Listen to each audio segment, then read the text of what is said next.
Bapak Ibu yang terkasih dalam Tuhan kita Yesus Kristus, selamat pagi dan salam sejahtera untuk kita semua. Shalom. Pagi hari ini kembali kita akan bersama-sama merenungkan bagian firman Tuhan sesuai dengan Nas Almanak GKE Jumat 31 Maret tahun 2023, terdapat dalam kitab Perjanjian Lama, kitab Ayub pasal 13 ayat yang ke-7 sampai 16 dengan judul perikop Ayub membela perkaranya di hadapan Allah. Kita berdoa sebelum kita membaca dan merenungkan firman Tuhan.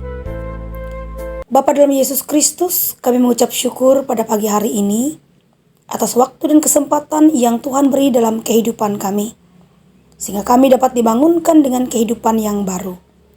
Mengawali hari baru yang Tuhan anugerahkan bagi kami ingin mendasarinya dengan firman-Mu, sehingga melalui firman Tuhan yang kami dengarkan bersama dapat menjadi pedoman dalam kami menjalani kehidupan kami tiap-tiap hari.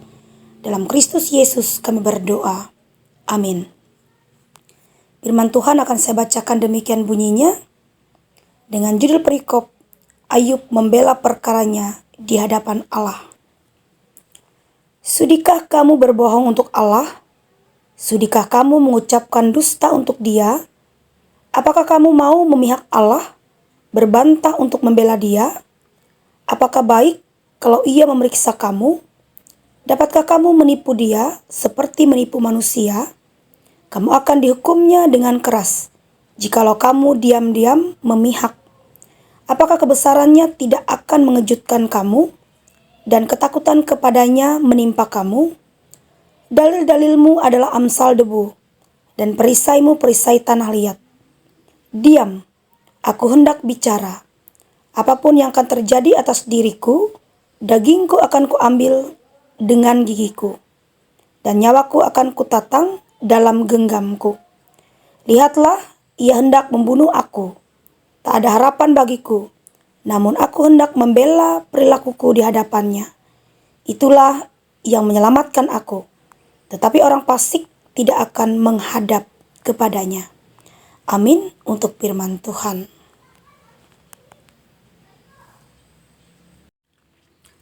Bapak Ibu yang terkasih dalam Tuhan kita Yesus Kristus, pernahkah Bapak Ibu, saudara-saudari merasa sendiri ketika menghadapi suatu masalah dalam hidup? Keluarga, sahabat, teman, sepertinya tidak ada yang bersimpati dengan keadaan kita. Karena mungkin mereka menganggap bahwa kitalah yang menyebabkan masalah itu datang dan terjadi. Bahkan mungkin kita merasa Tuhan pun sepertinya tidak peduli dengan permasalahan yang kita hadapi dan alami. Dan kekecewaan dan kemarahan terasa oleh kita, sama seperti ucapan Ayub terhadap para sahabatnya, di mana sahabat-sahabatnya tidak peduli dengan keberadaan Ayub. Bahkan mereka menyalahkan Allah dalam setiap apa yang telah menimpa Ayub. Oleh sebab itu, dalam ayat 9-11, Ayub balik mengingatkan para temannya itu bahwa Allah tidak bisa ditipu mereka. Mereka sendiri akan diminta pertanggungjawaban oleh Tuhan atas tuduhan yang tidak mendasar.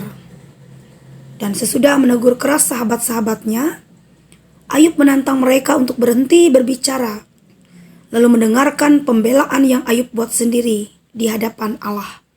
Ayat 12 sampai dengan ayat yang ke-16. Bapak Ibu yang terkasih dalam Tuhan kita Yesus Kristus, hari ini kita belajar dari kisah seorang yang bernama Ayub, bahwa dalam menghadapi pergumulan, bahkan penderitaan, Ayub tidak menyalahkan Tuhan. Bahkan Ayub tidak menjauhi Tuhan, melainkan ia menunjukkan pertanyaan akan apa yang ia alami dan datang kepada Tuhan dalam pembelaannya. Dan sebagai orang percaya, kita harus belajar memahami kehendak Tuhan, karena Dia memiliki sudut pandang yang berbeda. Tuhan tidak pernah salah dalam setiap tindakannya. Segala penderitaan yang menimpa Ayub adalah pekerjaan iblis yang hendak menguji iman Ayub. Namun meski mengalami penderitaan yang luar biasa, Ayub tetap mampu bertahan di dalam imannya. Bapak Ibu yang terkasih, Selama hidup di dunia ini, kita tak luput dari masalah atau penderitaan. Namun Tuhan berjanji untuk memberikan penolong, yaitu Roh Kudus, untuk memampukan kita. Oleh karena itu, dalam keadaan yang berat, biarlah kita tetap kuat dan bertahan. Karena selalu ada maksud dan rencana Tuhan di balik penderitaan yang kita alami dan yang terjadi. Amin untuk firman Tuhan. Mari kita berdoa menaikkan syafaat kita. Kasih-Mu luar biasa ya Tuhan atas hidup kami. Kami percaya Engkau tidak pernah meninggalkan kehidupan kami dalam keadaan apapun yang menimpa hidup kami. Baik dalam keadaan yang baik-baik saja, maupun dalam keadaan ketika kami menghadapi pergumulan maupun penderitaan. Karena di balik apa yang kami alami, kami percaya Tuhan punya rencana atas kehidupan kami. Karena rancangan-Mu adalah rancangan yang baik, bukanlah rancangan kecelakaan. Bapa di surga, pada pagi hari ini, kami kembali berdoa menyerahkan segenap keberadaan hidup kami, bahkan juga aktivitas yang akan kami kerjakan dan lakukan di sepanjang hari ini. Bila Tuhan yang menyertai dan memberkati kami. Saat ini kami juga berdoa secara khusus ya Tuhan, untuk sidang jemaat Tuhan, yaitu Jemaat GKI Eklesia Puruk Jahu dan Jemaat GKI Kopio Mohotara. Bila kasih dan penyertaan-Mu akan senantiasa mengiringi setiap langkah kehidupan sidang jemaat-Mu, dalam setiap aktivitas pekerjaan, bahkan juga dalam setiap rencana harapan mereka ke depan. Tuhanlah yang memberkati. Bahkan juga dalam pekerjaan dan aktivitas-aktivitas mereka yang lain, Tuhan yang menyertai memberkati. Bahkan juga dalam setiap penata layanan yang ada di Jemaat GKI Eklesia maupun yang ada di Kopio Mohotara. Tuhan yang memberkati setiap program yang telah dirancangkan sehingga dapat dilaksanakan dengan baik oleh pertolongan Tuhan. Para hamba-hamba-Mu yang memberi diri untuk melayani, pendeta, penatua diakon, guru-guru sekolah minggu, dan siapapun yang terlibat dalam pelayanan, Tuhan juga yang memampukan. Dan melalui mereka, Injil Tuhan dapat diberitakan. Sidang jemaat Tuhan yang sakit, Tuhan sembuhkan dan pulihkan. Yang berduka cita, Tuhan hiburkan senantiasa. Bahkan yang beban berat, Tuhan yang menolong dan memberi jalan keluar. Bapa di surga, saat ini kami juga ingin berdoa menyerahkan pemerintahan bangsa negara kami, yaitu untuk Kabupaten Murung Raya. Berkati kabupaten kami, jauhkan dari bencana alam, pertikaian dan permusuhan, biarlah kami dapat hidup saling rukun dan cinta damai. Para pemimpin kami diberkati dan diberi hikmat, sehingga dalam menjalankan roda pemerintahan, mereka dapat menjalankannya dengan baik dan sesuai dan dengan kehendak Tuhan. Ini seru doa kami ya Tuhan, yang kami panjatkan kepadamu. Dan doa ini kami alaskan dalam satu nama yang berkuasa, yang sudah mengajar kami bersama-sama berdoa demikian. Bapa kami yang di surga, dikuduskanlah namamu. Datanglah kerajaan-Mu, jadilah kehendak-Mu di bumi seperti di surga.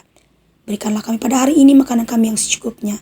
Dan ampunilah kami akan kesalahan kami, seperti kami juga mengampuni orang bersalah kepada kami. Dan janganlah membawa kami ke dalam pencobaan, tapi lepaskanlah kami pada yang jahat. Karena Engkaulah yang punya kerajaan, kuasa dan kemuliaan sampai selama-lamanya. Amin. Tuhan memberkati engkau dan melindungi engkau. Tuhan menyinari engkau dengan wajah-Nya dan memberi engkau kasih karunia.